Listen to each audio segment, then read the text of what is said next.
Martínek papá sám piškoty. Video Martěs papá sám piškoty. Tak do pusinky. Šup. Tak to patří.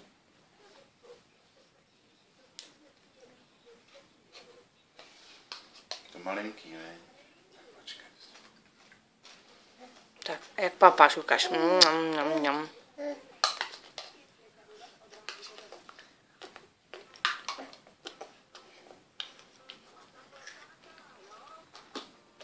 Jdeš tam k němu? Jdeš tam k němu?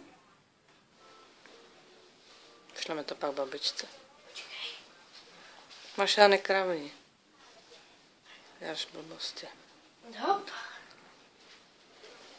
A hej.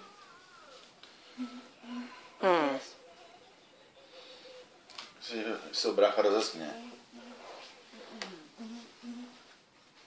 Jak to bylo? Co to dělá ten brácha? Jak to trpí? Nevím, Tomášku, jak to bylo. To je jedno, tak on tě jenom pohladí, běž.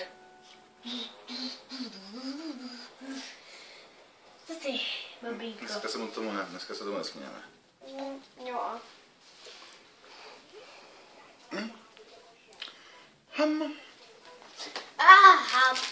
Ne. Ukaď ty piškoty, Tomáši.